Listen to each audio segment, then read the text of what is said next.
the topic here links to the hierarchical Bayesian models of cognition.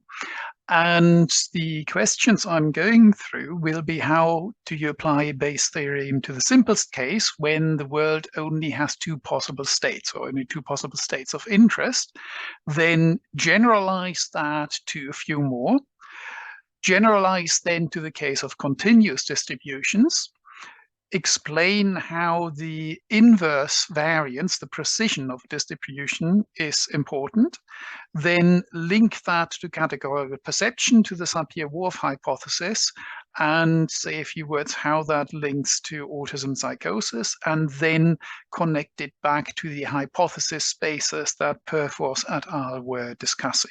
So here we'll look at two states of the world. How likely is it that this cute kitty just wants scratches? And we look at prior probabilities, let's say at 100 occasions of interacting with that particular cat. And in 70% of cases, 70 out of those 100, that cat just wanted scratches. And in 30 out of the 100, the cat would like to pounce on a tasty snack, and being a relatively large cat, that tasty snack might be you. So you would really like to know the difference. Then another piece of evidence is, let's say that the cat is purring. And then the question becomes, how can we use that piece of information? And the basic principle of Bayes' theorem is to throw out the irrelevant states of the world, the one we don't need to worry about because they're incompatible with the evidence, by asking what states of the world could possibly have produced the evidence. And anything that could not have produced the evidence that is available can be excluded from further consideration. That is the basic principle. And so we have to ask, what is the probability that a particular state of the world, like the cat wants scratches or the cat wants to pounce, has produced the evidence that is available, which in this case is purring. So one thing I'll be doing is when I ask a question that you can solve or try to solve for yourself, I'll just pause for a second so that you can hit the pause button and use however much time you like. So here's the first question. Let us say that this square here represents the 100 cases, and that we want to draw a vertical line that separates the cases where the cat wants scratches from the cases where the cat wants to pounce. And here I'll do that with bar graphs. That comes later because the bar graphs will be more convenient when we get to more than two cases. So decide where you would want to put that border between the two regions of scratch versus pounce. So that I have drawn here. We have said there are 100 cases, 100 previous occasions, which we assume to be representative. In 70, the cat wanted scratches. In 30, the cat wanted to pounce. And that here is exactly the same information in bar graphs. So here, in both cases, area is proportional to probability. Now, the next thing to look at is these 70 cases. How do they divide into the cases where the cat is purring versus the cases where the cat is not purring?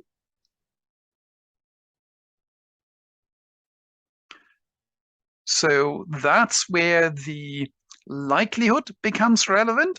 So in a proportion of 0.6 of these cases here, so we have 70 cases, in 60% of these 70 cases, the cat is purring, so we divide that up accordingly. So out of the 70, that will be 42 cases of purring and 28 cases of not purring. Now, do the same here for these 30 cases where the cat would like to pounce on a tasty snack. and that gets divided again according to this likelihood here, this conditional probability. So out of the 30 cases where the cat wants to pounce, in, again, 30% of these 30 cases, it would be purring. So that is 9 out of 30 cases. And down here, same division, 21 to 9. Now, the next stage is to throw out the cases that we don't care about. So that will then look like this. So this is now what we're looking at for how likely is it that the cat wants scratches, given that it is purring. And what we've used is the prior probabilities or prior odds. So we can express that either as probability, so 70% versus 30%, or we can express it at odds. And for most of what I'm doing, the odds are more convenient. So I'll be focusing on the odds first and get back to probabilities when that becomes relevant. So odds would be a ratio of 70 to 30 or 7 to 3. So we had 7 to 3 initial odds. Then for each of those components, so both for the scratches and for the pouncing, we need to apply the likelihoods. So we want to remove all the cases incompatible with the evidence, and we do that by multiplying the relevant prior probability with a relevant likelihood. And the likelihoods are the probabilities of getting the evidence you see. So we want to know for a particular state of the world, how likely is it that it would be producing the evidence that is available? So for the true positives, that is those here, we multiply the prior probability of the alternative that we focus on. In this case is, does the cat want scratches, with a probability that this alternative would produce the evidence you see. So that was here, this 0.6. And for the false positives, we look at the prior probability of the other alternative. So here, these 30%, and multiply that by this likelihood here. So the probability that the cat wanting to pounce, which is a state of the world, would produce the evidence we see, or here, namely that the cat is purring. And that then gives us the posterior odds, which are 42 to 9 or 14 to 3. We can express that procedure as an equation as well. So we had the prior odds to begin with. We want posterior odds that take the evidence into account. So what are the odds given the evidence that we have available? Cat is purring. And we get that by multiplying here the prior probability with the likelihood, and here again prior probability with likelihood.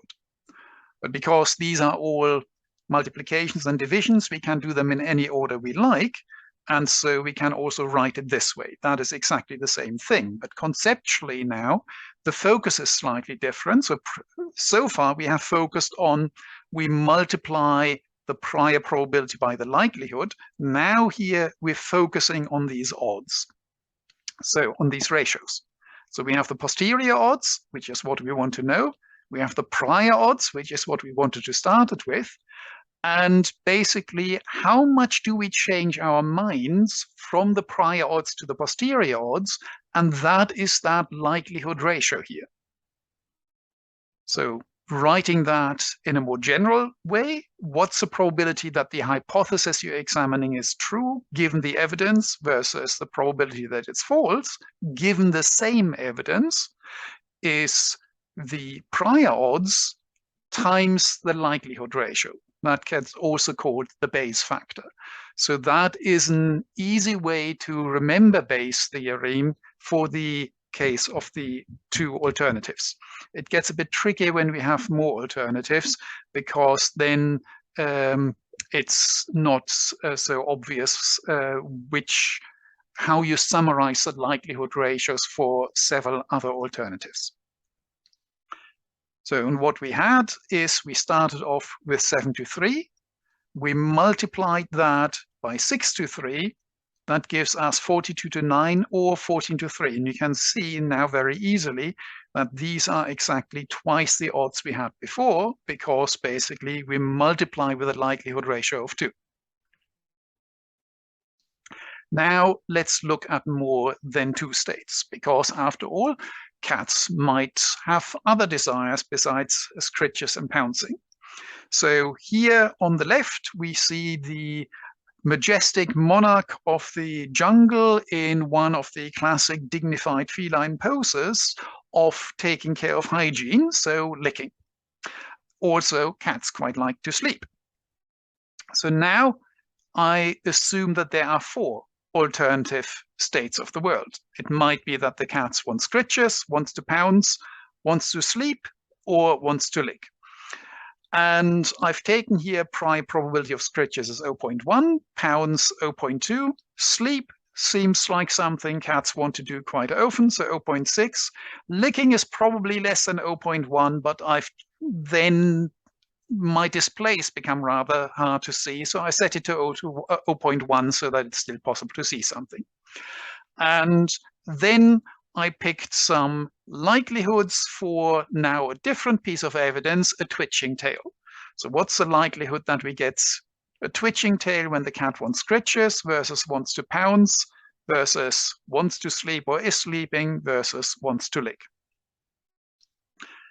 So here again, how do these priors now translate into a bar graph? So how would you size these different bars so that they match these prior probabilities?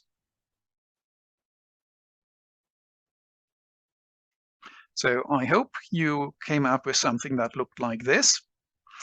And then again, the question, how do you now apply the likelihoods that you have here so that we can identify which of the events here, which of these 100 events are now actually compatible with the evidence we see, the twitching tail, and which ones we can throw out because they're not compatible with the available evidence.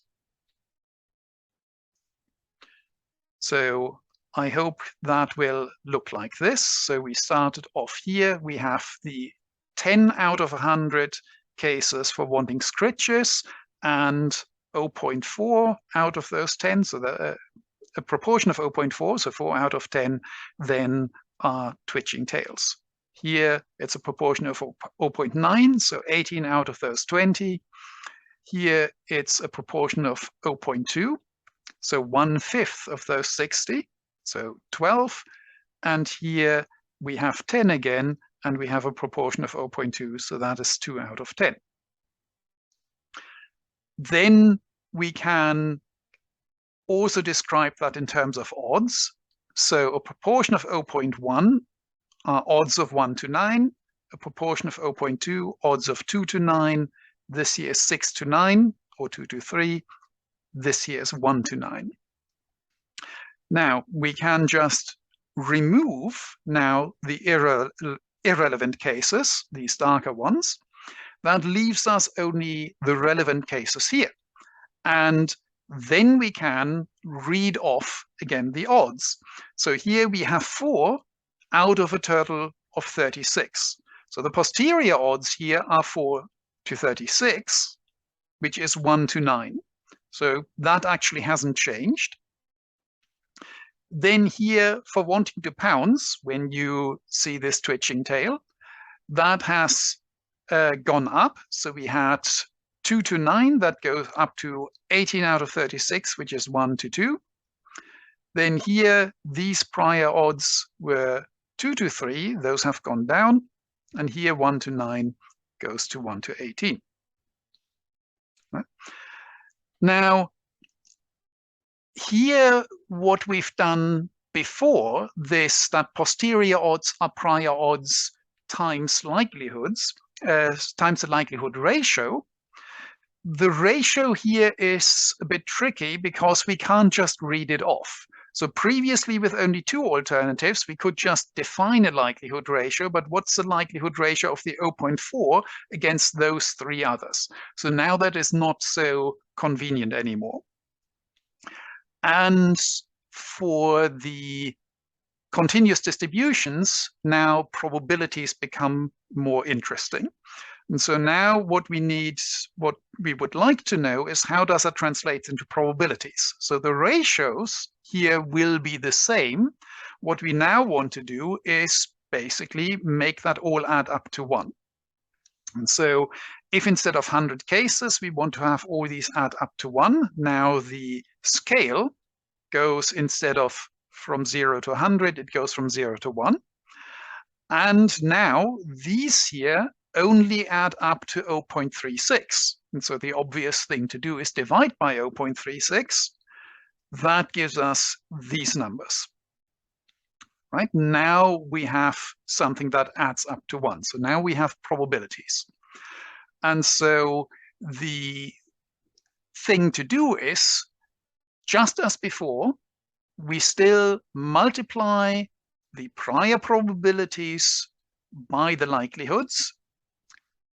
Once we have done that for all the possible states of the world, which here are 4 possible states, then we add this all up and divide by the sum so that we renormalize, which means that get it to the point where everything adds up to 1. So that's the only extra step we have, is this renormalization, make everything add up to 1. Everything else is the same. We want to know which cases we can exclude. We do that by multiplying priors with likelihoods. Then we do the renormalization. That's all there is. Now, one thing is, here we have nominal measurements. So motivation for scratches, pouncing, sleeping, or licking, there is no order to them. We can arrange them in any order we like, and it will not make a difference. So here we get the posterior probability that the world is in a particular state, given the evidence, and for that we multiply the prior probability of that particular state by its particular likelihood, and then we divide by all these products of prior and likelihood. And that's what we've done before. And in what order you sum them up doesn't matter. So you can do it in this order and it will be exactly the same thing. But what if there is an order to it? So if we have at least an ordinal measurement and perhaps even a difference measurement, then actually we can do some interesting things. And for that, I would like to introduce the next problem. So let's say I have a custom-made die, and it has different colors, like these 6-sided dice here on the left, but mine is a 20-sided. And you don't get to see the die. The only way you find out anything about its colors is by finding out the result of rolling it and finding out what color is here on the top face. And the question I'm asking you is, what proportion of the faces of this 20-sided die are beige? And you don't know. Maybe I hate beige for it being the color of quiet suburban desperation. Maybe beige is the color of my clan. Or maybe, well, beige is really a pastel shade of brown, which is the same as khaki, which is a manly man's color. Maybe I'm really into that. You don't know. It could be anything. So how would you express that? So the first question is, how many possible states of the world are there? And the second question is, what are the associated likelihoods?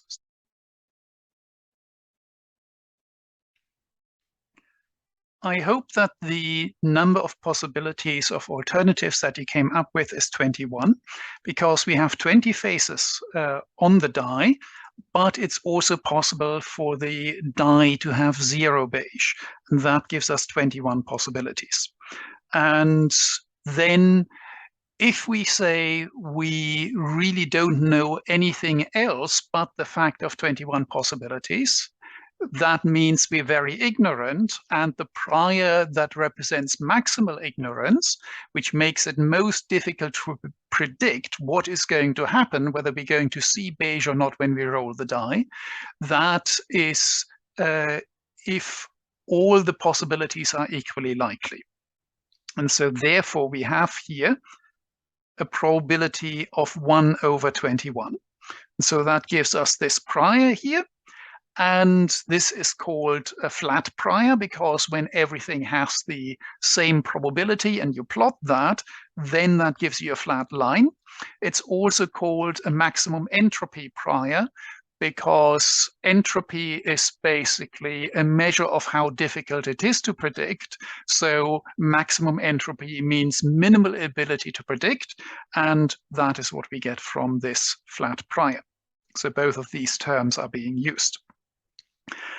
Then the likelihoods, we need 21 of them for the cases where we see beige, and also 21 in principle for not seeing beige. So we have now a likelihood function, really, because we have our possibilities. These are not just nominal. We now have them ordered, and we know that they're equal differences.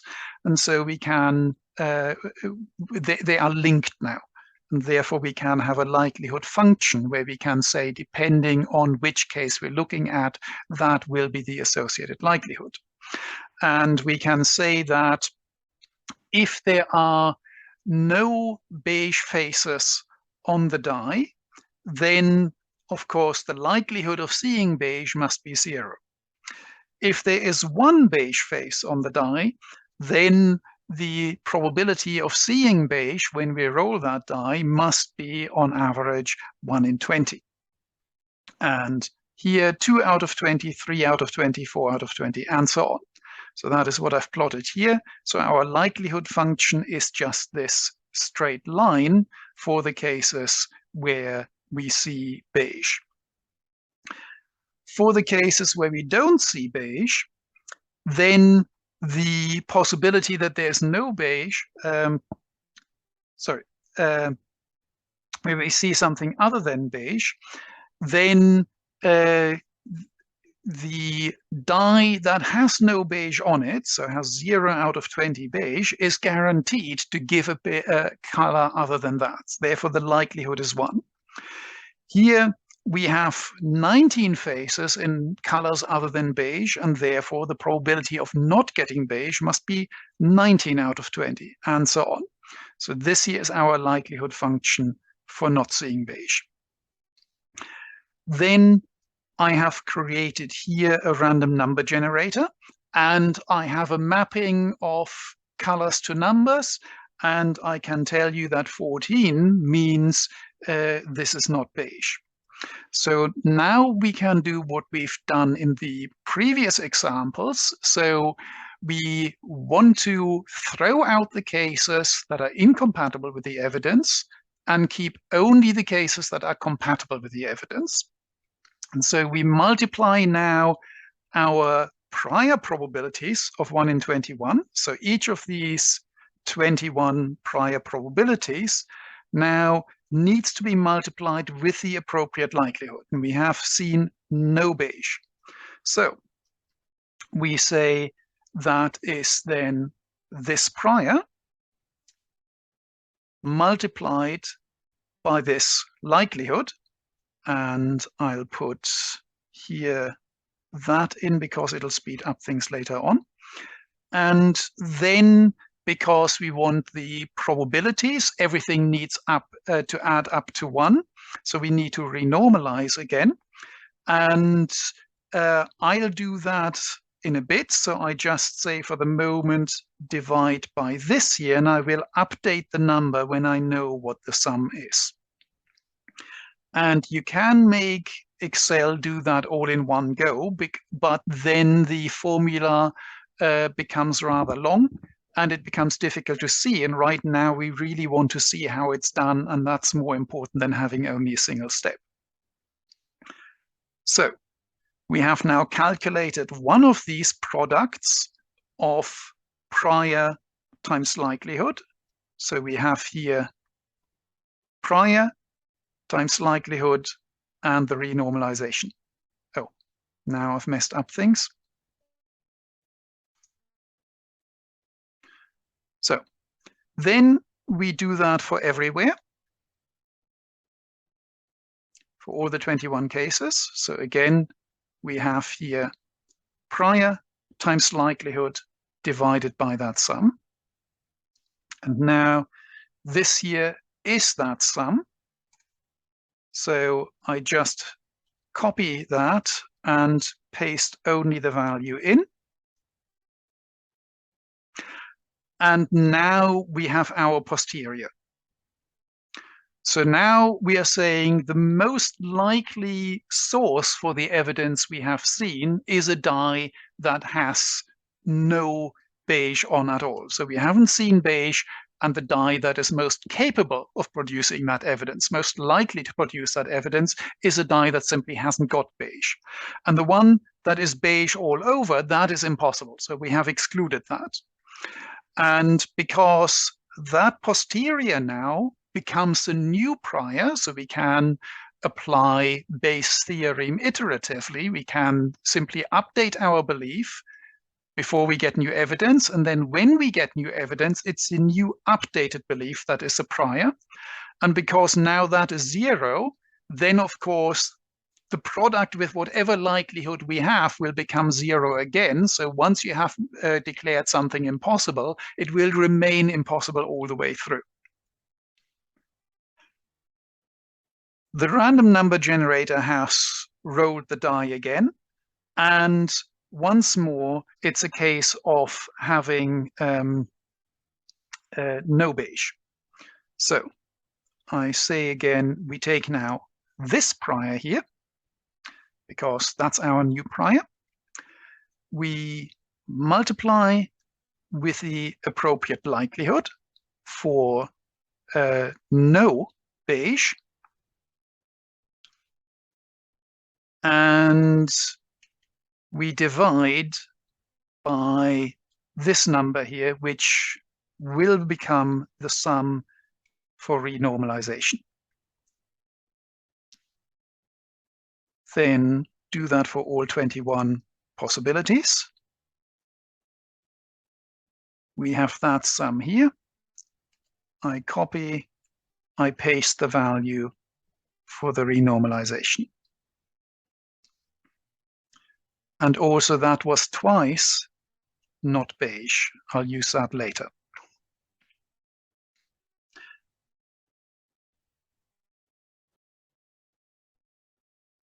Right, we have the 20 again. So once more, no beige. Yes. I copy it all the way to the right, and once more, I copy that value, and I'll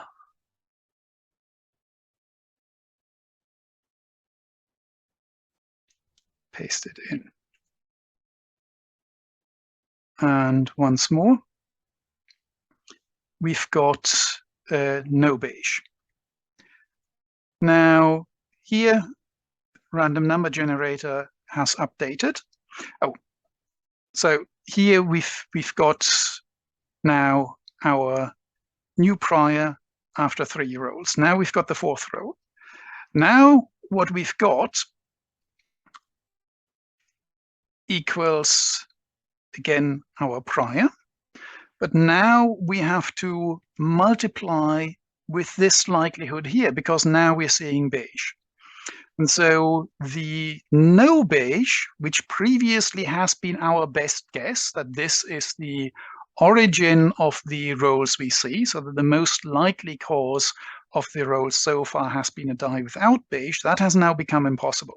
So we need this here. We're seeing beige, we need the other likelihood function. So I multiply by that one here.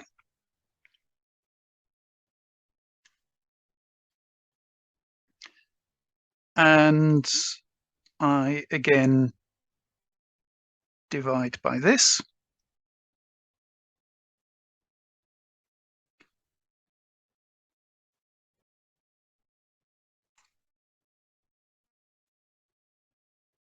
And this here is the sum, and I renormalize. So that here is now what we've got. And then it's possible to carry on here, right? Like here, once more, no beige.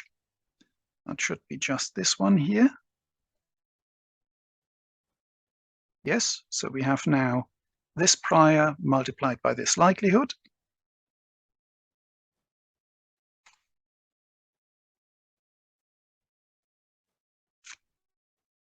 And this here is beige again. So first I need to renormalize.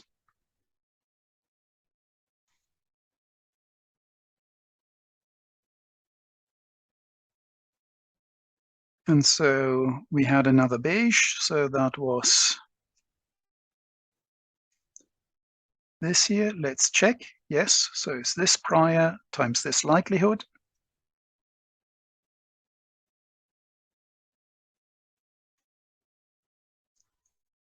And take that and renormalize. So that here was beige, that here not, and that here beige again.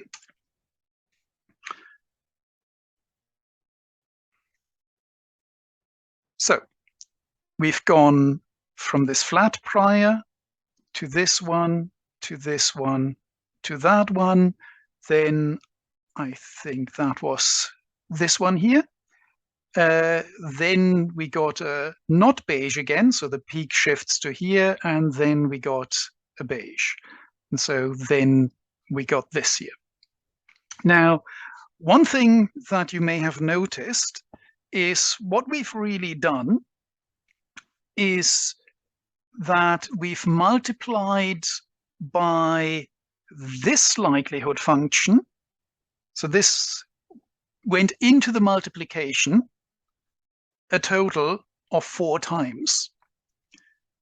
This likelihood function went into the multiplication a total of 2 times.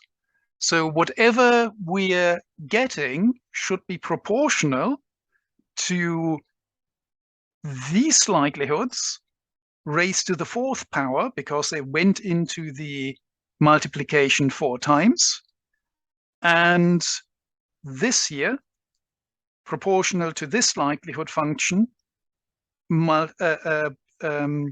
raised to the 2nd power, because it went twice into the multiplication. And then, of course, we need to normalize. So let's actually try this. So we start off with our prior and multiply that now by this one here raised to the 4th power. And we multiply by this likelihood raised, that likelihood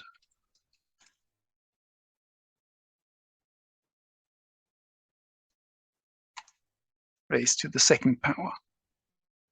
And then we need to divide again by whatever sum we get here.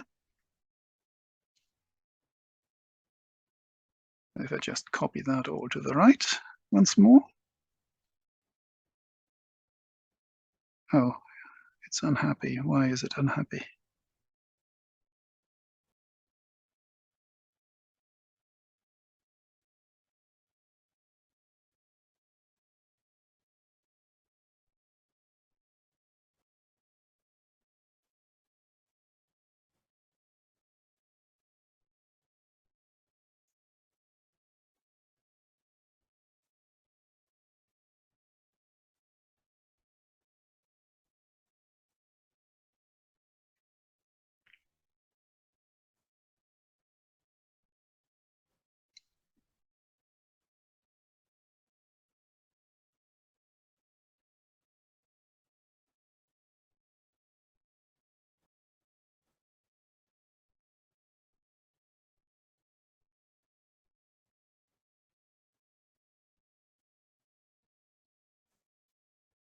Oh, yes, of course.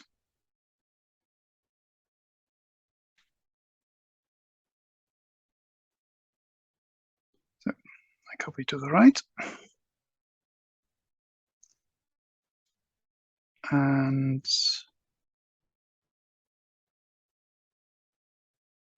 I renormalize.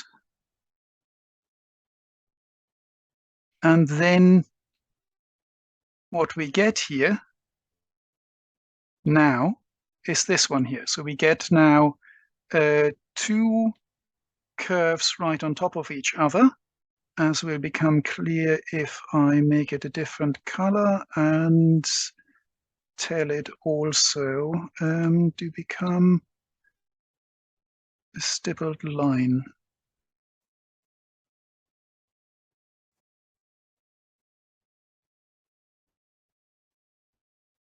Right.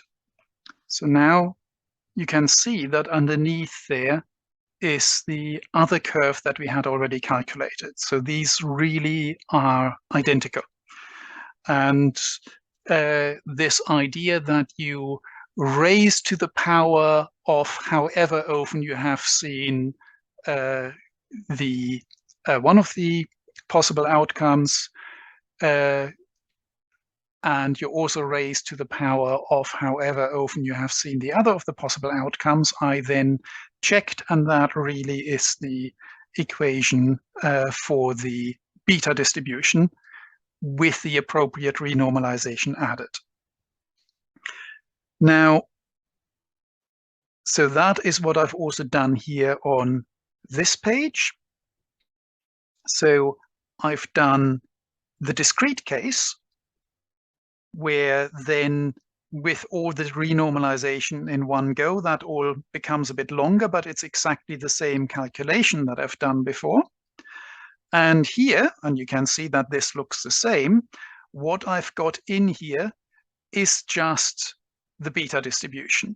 And this conditional is just so that it looks up the parameters in the appropriate place. So that gives then the beta distribution for a different sequence than the one we have gone through.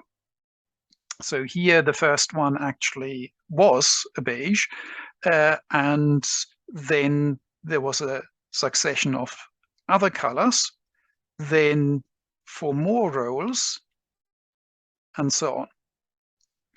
This here shows the same thing now for one roll. So there we have this straight line for 4, then 16, 64, 256, and then 1024 rows.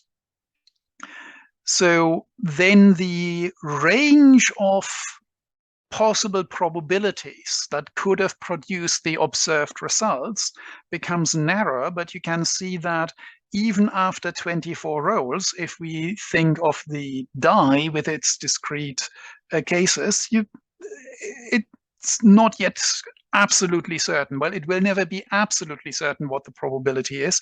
You just get an ever narrower range. And I've also plotted that evolution here.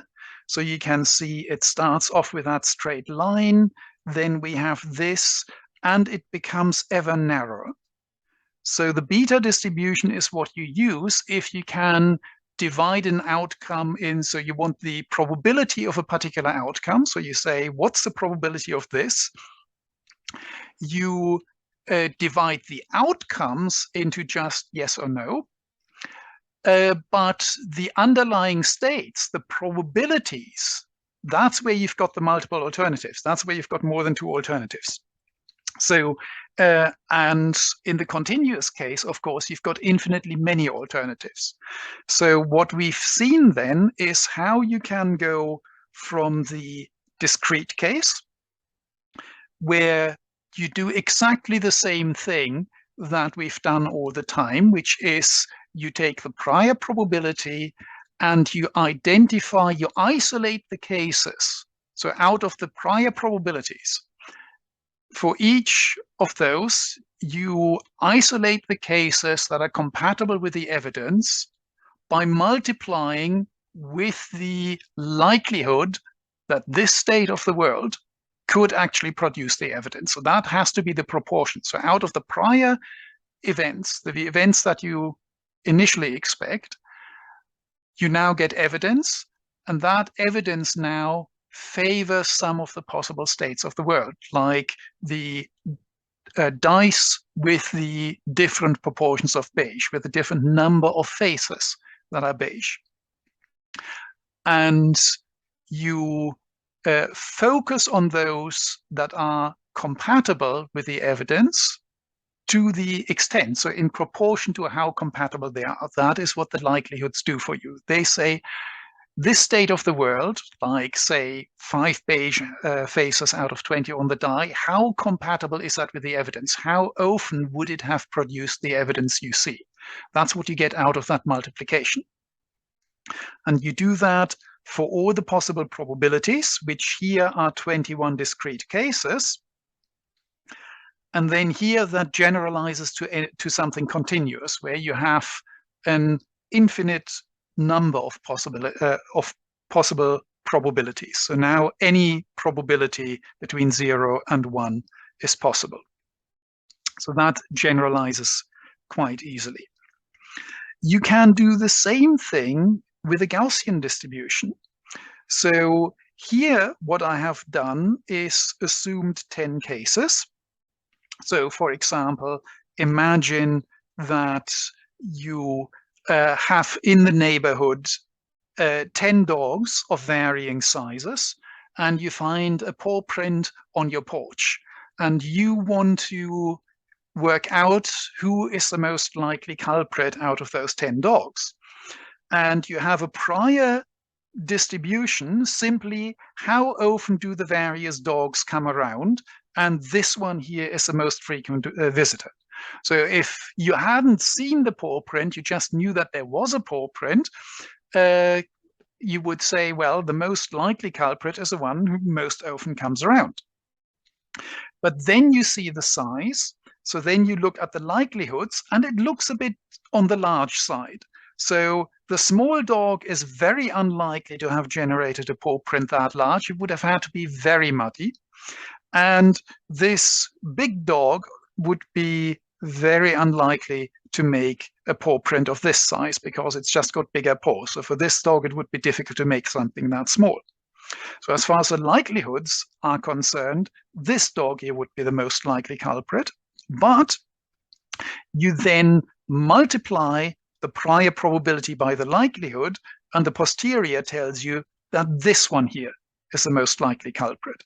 And what I've done here is, for this case with 10 discrete possibilities, I made them follow the normal distribution. And that is what I'm doing here as well. And there you can see if I change, for example, the mean, right? Then things change here accordingly. So here my prior has changed, the likelihoods remain the same, the posterior changes because the prior has changed. And likewise, if I change the likelihoods, something else would happen. Another interesting thing is that where the peak of that distribution is depends on the precision of the information. So that is pretty intuitive. If you have better information, that should get more weight. And that is what you see here. So let's say our prior is actually not that reliable, so it has less weight. And now the posterior is closer to the peak of the likelihood, the peak of the posterior. And when you generalize that to the continuous distributions, so mathematicians have done that, it turns out that there is a simple formula for combining two Gaussian distributions. So when you multiply them, you could do that numerically. So you can then divide that into as many discrete bins as you like, and you can multiply each of those points along the axis, like I've done for the discrete beta here. So here I've done the individual multiplications. You can do that just as well for the Gaussian with more than 10 cases. And when you generalize to the continuous, then there is an equation that says the mean of your posterior distribution is a weighted mean, just like a center of gravity. So if this here has 4 times the weight, then the distance between this peak and this peak, and well, the ratio of this distance, of these distances, is also 1 to 4. And the weight is proportional to the precision, which is inverse variance. Now, in this case, because it's a bit still too discrete, we can't see that very well. But here we have the ratio of the standard deviations is 1 to 2. So this here is well, 2 to 1, twice as big as this one. Then the variances will be the square of that. So here standard deviation is 1, the variance here is 0.25, and then the precision here, so we invert that, this is still 1, but that precision here becomes 4. And so then the distance from here to here should be 4 times as large as the distance from here to here. So now I'll go back to the PowerPoint. That is what we see also here in this experiment by Ernst and Banks. So they created a virtual environment in which you can see a virtual bar and also touch it. So the way you can see it is by stereoscopic vision. So you have here polarized glasses, or else glasses red and green, anyway, these 3D glasses that put the image of these dots in slightly different places in the right eye and in the left eye. So these are just slightly shifted relative to each other, which gives you depth perception. And so here, from that reference plane, these are a little bit up and down. And that creates visual noise. So here the bar, these dots are on average further up. But the more variable these are, of course, the harder it is to see whether these here are 3 centimeters up, right? So this here is 3 centimeters up, but if the standard deviation here is 1 centimeter, then that 3 centimeter is easy to see. If that standard deviation is 5 centimeters, then that 3 centimeter difference in depth is hard to see. So you can manipulate how much visual noise there is. And then here you put your thumb and index finger in, and it stops you from pressing thumb and index finger closer together at the appropriate distance, and so that way you can feel that bar. Then you get one reference bar and one comparison, and the question is that comparison larger than the reference? And what you would expect when you then, because it's a virtual environment, you can create a discrepancy between the vision and the touch. And what should happen is that when the vision and the touch have equal precision, so you've multiplied the visual noise so that the visual information is as precise as the haptic, the touch, then your combined estimate should be exactly in the middle. And that means that here, basically, sometimes you perceive that bar, that combined estimate, a little bit smaller, sometimes here, sometimes here. It's basically a draw from that distribution. And if the comparison is exactly here, sometimes you say if the reference is exactly here, then sometimes the comparison seems smaller, sometimes larger. That gives you this psychometric function. Now, if you take away visual noise so that the visual information becomes more precise, then you would expect that the combined estimate is closer. Also, the width of that combined distribution, it always has a precision that is a sum of the precisions of the two distributions it combines. That's why these are always narrower than either of these components that provide the input. And so it's shifted. Therefore, this response function, this psychometric function, should be shifted. And because this is narrower, the psychometric function is the integral over that here. And so that will become steeper. That way you can test this idea. And for in Ernst and Bank's experiment, it turned out that the data fit this Bayesian Q combination quite well. So this is applying Bayes' theorem to Gaussian distributions.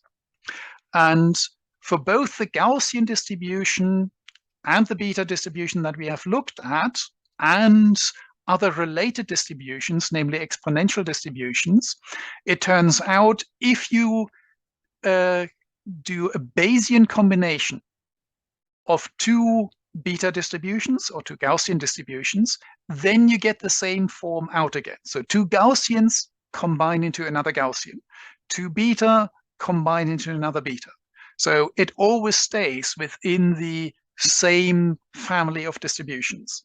And distributions that have this property are called a conjugate prior. So that is something that makes calculation really convenient, because you just get the same thing out again, and you know that you can continue using it.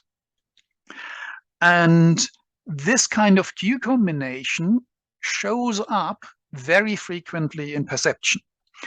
If you consider the McGurk effect, where you get a discrepancy between what you hear people say and the mouth movement. So the experimenters take a video of people saying one thing, they give you an audio track of another, and then if these phonemes have been appropriately chosen, then you hear a third. And that is basically what happens if one phoneme is this, another phoneme is this, and there is a third phoneme in between. And then you get the McGurk effect. So the McGurk effect simply falls out of this Q combination, and when you also have categorical perception. So that we'll come to next. So always remember this Bayesian Q combination. That is important for the next thing. So you combine two Gaussian distributions. Petzschner and Glasauer, in this paper, Bayesian Perspective on Magnitude Estimation, have proposed an explanation for a common finding in a set of perceptual experiments that have been done over the years, where for many different kinds of stimuli, like here distance, angle, time, or the length of a line, when you try to reproduce it, you find a regression to the mean. And so what they're saying is that what happens is that you create an expectation of what you will see within a session. So within a session, you see some stimuli that vary around a mean. You pick up on that, by doing this Bayesian Q combination. And then every time you see a new stimulus, you update your estimate of the mean, so you get a new prior. But also, just as in the McGurk effect, what you consciously perceive is a combination. In this case, not a combination of auditory and visual, but a combination of your perceptual information and what you've got in memory. So in this case, the other distribution, the prior, that comes out of memory. So then the idea is, for example, let's say this here is your prior, this Gaussian distribution. And so that here has its mean right here. And then what you're shown is this stimulus. So the sensory information, the likelihood would be this Gaussian distribution. But your conscious experience is not of those raw sensory data. Your conscious experience is of the combination between the sensory data, your likelihood, and the prior.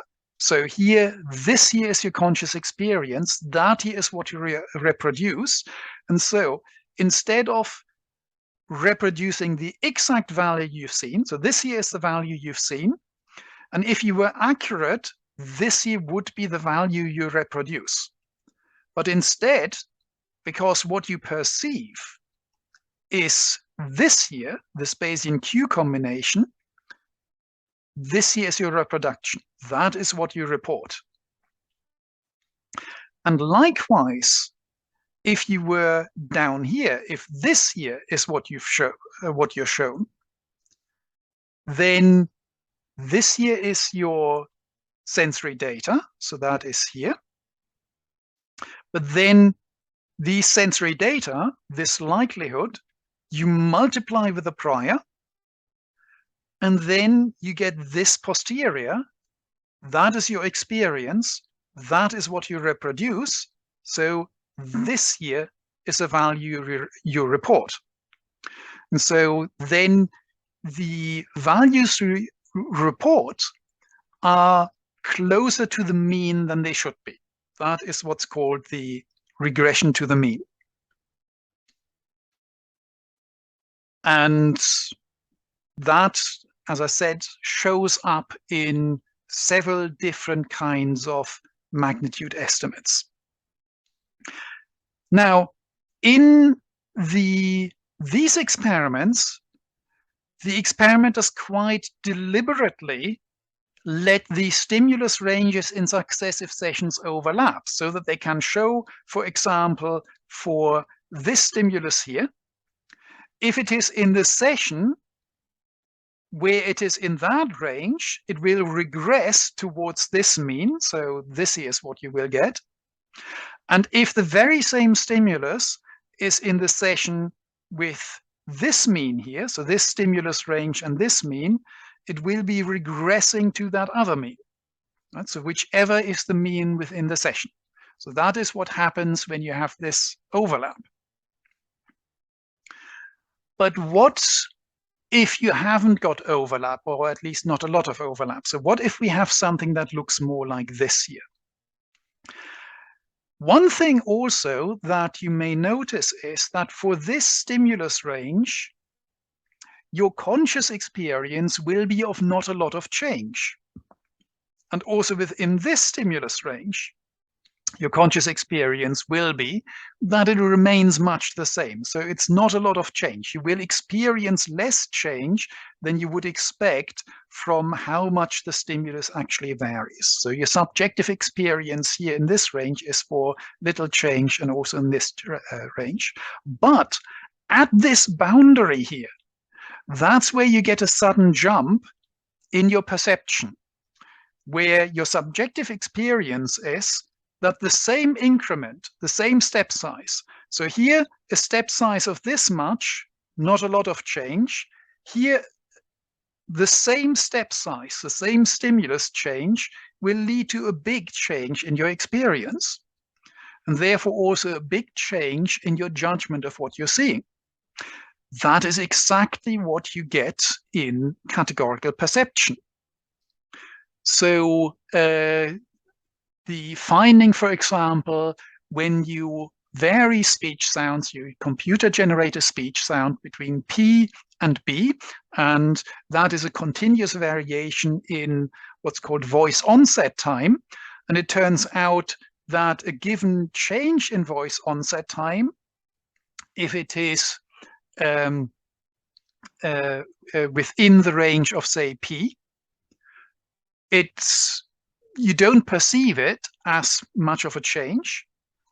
Then again, same change in voice onset time here within the range that you perceive as B. Again, you think that there is no change. It's a B. One B is much like another.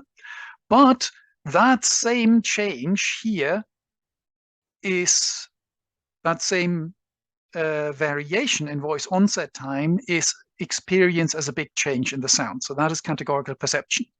And so that simply falls out of thinking about here the Bayesian Q integration. So the Petzschner et al.'s argument generalizes here. Also, because your subjective experience changes quite a bit, if your discrimination is based on that subjective experience, you would expect also that it's easier for you to notice these changes and to discriminate stimuli with a given difference in voice onset time. So you have increased discrimination here compared to someone who doesn't have categorical perception here because they don't make that categorical distinction.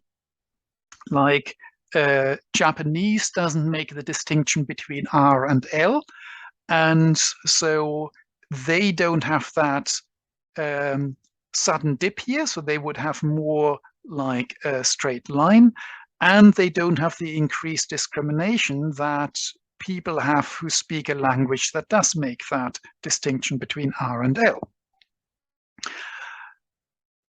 Also, I frequently get annoyed with psychology textbooks still giving you outdated information that is only of historical interest. And so the categorical perception, as I've just outlined, falls very naturally out of Bayesian Q combination. It's really what you would expect. So if you went through Bayesian Q combination, you started thinking about this, you would expect that something like this would happen, even if you had never heard of categorical perception. But it used to be thought, so because categorical perception was first noticed in speech perception, for a while people thought that this showed that speech perception is special in some way. And well, for theoretical reasons, we expect otherwise. So this year should happen in other domains as well. And empirically, it turns out that you do have categorical perception elsewhere. And the McGurk effect I mentioned, that is again a Bayesian Q combination combined with the categorical perception. Then instead of experiencing this auditory and visual discrepancy, instead of experiencing the result of that as some mixture, you experience it as yet another category because a third category is in between the two that were mixed. So once you combine these, you get the McGurk effect. And again, it falls out of entirely normal perceptual processes. There's nothing special going on there. Then in the Perforce paper that I discussed in the other lecture, we had this idea of hypothesis space, that you can represent things as occupying a particular range in a hypothesis space. So that you say, I think this year would produce evidence that is clustered here. From a paper by Kasten et al. Comes the example of Tuscan roof tiles. So these here are roof tiles that are bent like this. So keep that in mind for the next picture. If all you've got is the outline, so if we go back here, so if we look here at this outline, and you couldn't see the texture. So if you were using the outline only and texture were not available, then you get this kind of image. And here we are basically looking at the roof tiles from above, and they are convex. But that stimulus is deeply ambiguous, because we might be looking at this angle and have this convexity, or we might be looking at a steeper angle and have a more convex roof tile. These two would give us exactly the same outline here. We could even be looking at the concave side of a roof tile. So even if the roof tiles are always in the same orientation, we might have a different viewing angle, and we might be looking at the hollow side, and again, we would have exactly the same outline. So stimuli are deeply ambiguous. And then what you can do is you can say, okay, I now plot these possibilities. I'm looking at, on the one hand, the slant, so that's the viewing angle, and on the other hand, I'm looking at how convex or concave is that. And the one thing we shouldn't see, if the shape is basically a rectangle that is bent into parts to cover part of a cylinder, what we shouldn't actually ever have is that we're looking at it perpendicularly, because then we would only see a rectangle. So that is something that doesn't happen. But when we look at the likelihoods, so we're saying what combination of viewing angle and shape, convexity or concavity, can give us this outline, then we get a likelihood function that looks like this in this hypothesis space, where we have the viewing angle and the shape, right? So we have here various combinations of viewing angle and concavity, and we have various combinations of viewing angle and convexity. If we then say that there is one particular viewing angle that is a bit more common, so for example, let's say we more often look at one particular angle, then we could say, well, the prior is more concentrated here than here. We then combine these two. We multiply this here by this here, and that gives us a posterior that in this case actually has two peaks. If we have a broader prior, then the posterior is also larger. So then more of this here is still compatible with the prior we've had. Now, this here comes from Pellicano and Burr. Actually, this here should be broad prior. They call it hypoprior, and that's could lead to confusion with a different idea. So it would be better to call this broad prior, as other people have commented already. So they argue that possibly in autism, there might be broader priors. And then Brock commented, well, yeah, that you can use the idea of a broader prior, so that you assume this here is what the general population does, that you have a prior that is this wide, that is then combined with the sensory information, with the likelihood, and that gives rise to this perception. And that if you have broader priors, then you stay closer to the actual perception and you're not so much influenced by the prior. Now, I don't actually know for autism, but for schizophrenia, there is something called the hollow face illusion. There are YouTube videos on that. Just search for hollow face illusion. And basically, you have a lifetime of experience that faces are on the whole convex. When you're shown a hollow mask, so when you're shown the inside of that mask, then your prior is so strong, so precise, that as the mask turns, you basically change your perception so that it becomes compatible with this being convex. So you see this as a convex face that turns in odd ways. It's quite interesting to see. Look it up. It turns out that schizophrenia patients are less likely to fall for that illusion. There are other illusions like the Kitchener illusion, which has been tested on people on the autistic spectrum, and again, they're less likely to fall for it. So it seems that they're a bit less likely, less influenced by their prior expectations and rely a bit more on their sensory data. And so it could be that they have a broader prior.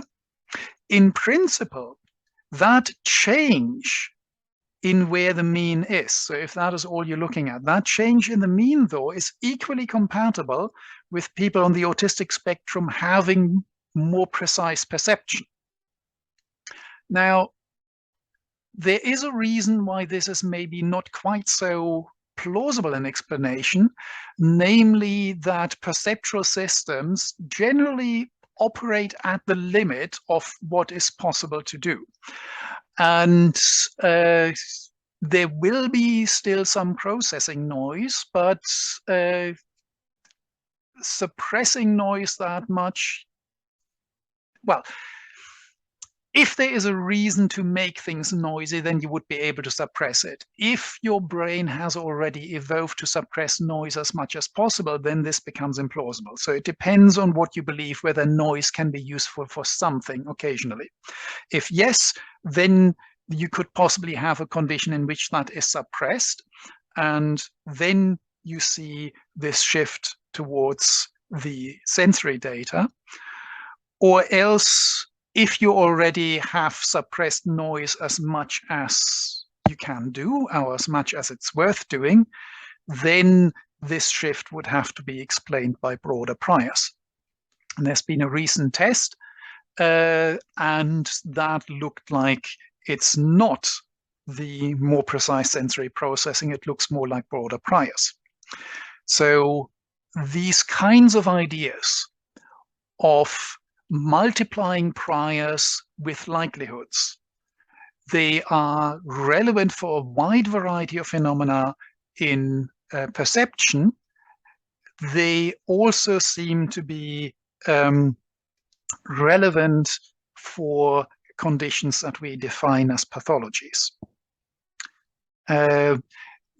There is one theory that says also something related, namely prediction error.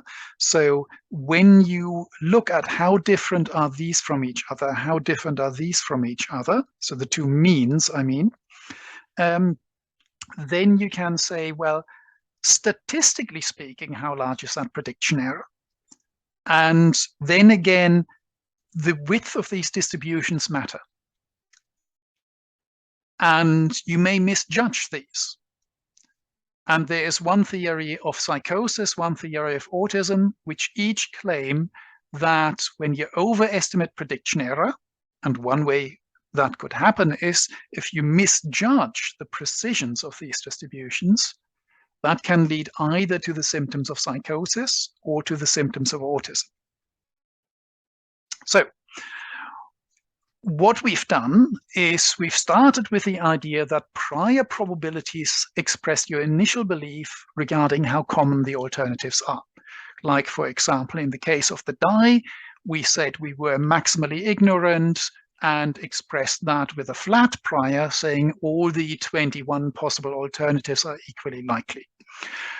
After we'd had already had some evidence, like one roll where we didn't get a beige, we said, well, now it's impossible for the die to be all beige. And the most likely die, the die that is most likely to produce the result of no beige, is the one that simply hasn't got any beige. So then we had an updated prior that expressed our new beliefs. What we want to do is remove all the cases that are incompatible with the evidence and keep only those compatible with the evidence. Like here was the example of the kitten with the prior probabilities of 0.1, 0.2, 0.6, and 0.8. Then we had our likelihoods. So what we want to do is we want to get from here, from these priors, we want to get to posteriors that look more like this, where we have thrown out all the cases that are incompatible with the evidence, right? And we do that by the likelihoods, and they tell you how often an alternative state of the world would produce the evidence you see. And what follows from that is you multiply these two. So you multiply your prior probability by the likelihood. That tells you, out of all these cases, which a priori were pretty likely, how many of these would you expect to produce the evidence you've seen? And that was a likelihood of only 0.2. So only 1/5 of these 60 cases would be expected to produce the evidence you see. Right? And so this multiplication identifies the cases you want to keep and separates them from the cases you want to throw out. And we can do that for 2 alternatives. We can do that for however many alternatives we want. So it generalizes to more than 2 alternatives and even to infinitely many alternatives, as we've seen when we went to continuous distributions like the beta distribution here or the Gaussian distribution here. And so I hope I have persuaded you that Bayes' theorem is very interesting in psychology, especially in cognitive psychology. It's the principle of it just is relevant to many inferences that people make, and even perception can be seen as an example of a statistical inference. And the underlying principle is just this very simple idea that you have prior beliefs to begin with, you get evidence, you want to use that evidence to retain only the possibilities that are compatible with the evidence and throw out the rest. And you do that by multiplying the prior with a likelihood. And then if you want probability distributions, you have to renormalize, but the core idea is that multiplication, and that is actually a relatively simple idea.